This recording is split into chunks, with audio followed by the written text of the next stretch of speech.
Estados Unidos y la OTAN contra Rusia, China, máxima tensión. Es una noticia que salió en Europa. Quiero que la veamos para que podamos con esto que tengo aquí, el rosario, que por cierto este rosario, lo quiero compartir, estuvo en la aparición. Fue un regalo que me dio Mirjana Dragicevic en la aparición del 2 de marzo de hace 2 años, última aparición de cada día 2. Trae la bendición de Nuestra Señora. Ella dijo, hijitos, con oración y con ayuno podemos detener una guerra y suspender las leyes de la naturaleza. No podemos pedir que se pare una guerra en Rusia o en la OTAN o lo que sea, si primero yo no paro la guerra que hay en mi corazón. No podemos tener paz en el mundo si no empieza la paz en mi corazón.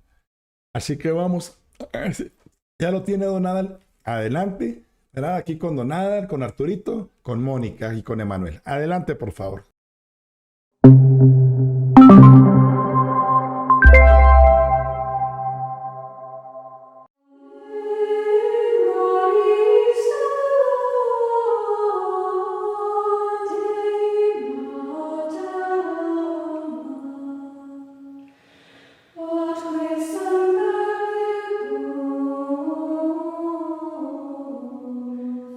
La Embajada de Estados Unidos en Kiev.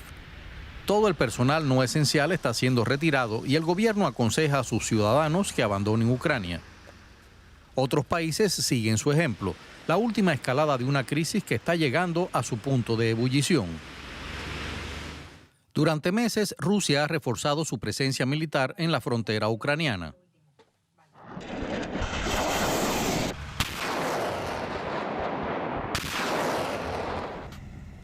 Además, Moscú comenzó esta semana ejercicios militares en Bielorrusia. La inteligencia estadounidense advirtió que una invasión rusa podría ser inminente e incluso dio el 16 de febrero como posible fecha de inicio. El secretario de Estado estadounidense Antony Blinken, de visita en las remotas islas Fiji, respaldó esta estimación.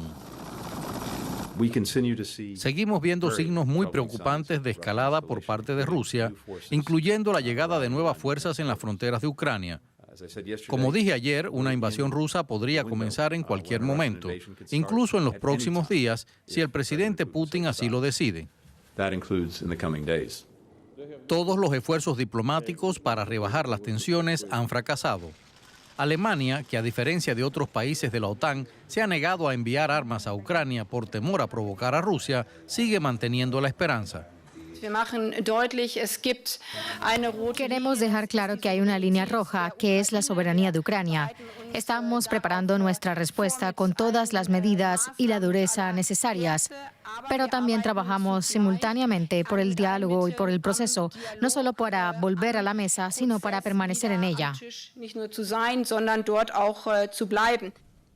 El canciller alemán Olaf Scholz viajará a Moscú el martes para reunirse con Putin. En medio del éxodo de su país, el presidente ucraniano Volodymyr Zelensky hace un llamado a la calma. Tenemos mucha información porque estamos en estas fronteras. Son nuestras fronteras, es nuestro territorio. Tengo que hablar con nuestra gente como un presidente y decir a la gente la verdad. Y la verdad es que tenemos información diferente. Y que ahora lo que más favorece al enemigo es el pánico en nuestro país. Sus palabras son un recordatorio de que hasta que no se produzca el primer disparo, reina una frágil paz. Biden y Putin hablan por teléfono en la primera conversación telefónica de este año y en medio también decíamos de un máximo clima de tensión en torno a Ucrania. José Díaz Briceño, nuestro periodista en Washington, nos amplía los detalles. José, ¿qué novedades han trascendido allá en Washington sobre este llamado entre ambos mandatarios? Un alto funcionario de la Casa Blanca informó ya que la conversación entre los presidentes Biden y Putin fue de carácter profesional, pero que no se logró un cambio fundamental de la situación que se vive desde las últimas semanas, donde la Casa Blanca y la administración Biden en general creen que siguen presentes los altos riesgos de una probable invasión, acción militar por parte de Rusia en contra de Ucrania. La llamada también, dijo este alto funcionario, incluyó presentación de ideas por parte de Biden para atender las preocupaciones de seguridad rusas y aseguró que el propio Biden insistió ante el presidente Putin que la Alianza Atlántica está más unida que nunca y que cualquier acción militar en contra de Ucrania sería provocaría un daño irreparable para la propia reputación rusa. Esto habla de los altos apuestas que hay en estos momentos sobre este juego diplomático. El propio presidente Biden hizo esta llamada desde la casa de campo en Camp David, duró alrededor de 1 hora y se sumó a todo un torbellino diplomático que incluyó llamadas por parte de los secretarios Blinken de Estado y Austin de la Defensa con sus homólogos rusos. Si Biden y Putin no logran mover posiciones, el asunto no se ve bien. Entonces, José, Estados Unidos, previo a ese llamado, había ordenado el retiro de personal no esencial de su embajada en Kiev. También el Pentágono había sacado instructores militares de Ucrania. Y todo esto después de una no muy alentadora, además, conversación entre los ministros de Exteriores Blinken y Lavrov. ¿Qué quiere decir esto, José, en clave estadounidense? El Departamento de Estado fue muy claro en que los servicios consulares de su embajada en Kiev serían suspendidos a partir del domingo 13 de febrero. Esto como una idea para mostrar a los ciudadanos estadounidenses de que es importante salir de territorio ucraniano a la brevedad. Sin embargo, aseguró que en la ciudad de Lviv, que está en el oeste de Ucrania, seguirán permaneciendo algunos funcionarios consulares para algún tipo de emergencia. Sin embargo, el Departamento de Estado recalcó que la situación es muy frágil y que los ciudadanos estadounidenses ya debieron haber partido de territorio ucraniano. Sobre las tropas, los entrenadores que estaban presentes en Ucrania eran 160 miembros de la Guardia Nacional de Florida desplegados por el Pentágono para asesorar a Ucrania. Pero los funcionarios estadounidenses aseguraron nuestro apoyo militar a Kiev sigue al tanto y siguen entregándose equipos importantes. Seguiremos atentos contigo allá en Washington. Muchas gracias, José Díaz. Y en medio de todo esto, claro, siguen los esfuerzos diplomáticos para lograr una salida política a la crisis, donde Alemania tiene mucho que decir. Y nuestro corresponsal político, Andrés Goldschmidt, está siguiendo los detalles para nosotros. Andrés, en primer lugar, ¿cómo explicamos este endurecimiento de la postura alemana en el contencioso? Sabíamos cómo, por ejemplo, está pidiendo la evacuación inmediata de personal no esencial de Ucrania, al tiempo que la canciller Baerbock también delimita esa línea rusa, esa línea roja para Rusia, quiero decir. ¿Cómo explicamos ese endurecimiento de la postura del gobierno alemán?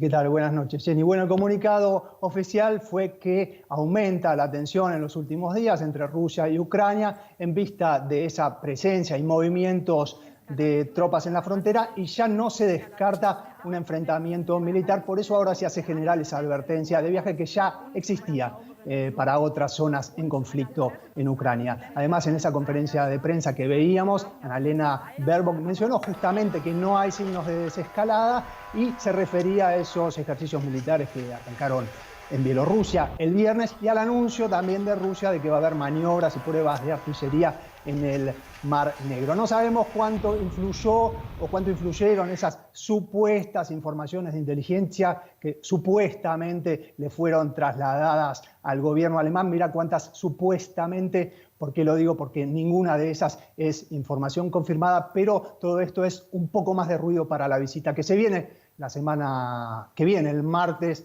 de Olaf Scholz, el canciller alemán, a Moscú. Y precisamente por eso te lo pregunto, Andrés, el canciller Scholz sigue en pie ese viaje que va a hacer a Kiev el lunes y luego, como dices, a Moscú el martes. ¿Qué se dice aquí en Berlín respecto a cómo el nuevo gobierno alemán está manejando esta crisis con Rusia y con Ucrania? Quizás se están pensando cómo lo hizo Merkel en la crisis de Crimea. Bueno, sobre Scholz, desde las últimas semanas, desde hace tiempo, hay muchas críticas, desde que está desaparecido hasta una actitud demasiado tímida frente a Rusia, que ha abandonado a Ucrania. Todas estas críticas son las que se leen y se oyen, más allá de si son ciertas o no. Eso no es cuestión que vaya a juzgar yo. Tenemos un embajador de Ucrania que aparece en cuanto programa político hay durante toda la semana, la prensa en su mayoría también ejerciendo las críticas, y la oposición conservadora que se reinventa como tal, es decir, como oposición, que acusa también a Olaf Scholz de falta de liderazgo. Y este es un dardo, diría, bien elegido, porque justamente una de las frases de Scholz, no solo ahora, sino desde hace años, es: quien demanda liderazgo, conmigo lo obtiene. Por eso esta visita de la semana que viene a Kiev y sobre todo el martes a Moscú es una visita de alto riesgo de reputación, porque sabemos además que Putin no es un anfitrión demasiado fácil. Y además se suma la reunión también de Macron con la OTAN la próxima semana en Rusia. Muchas gracias, Andrés Goldschmidt.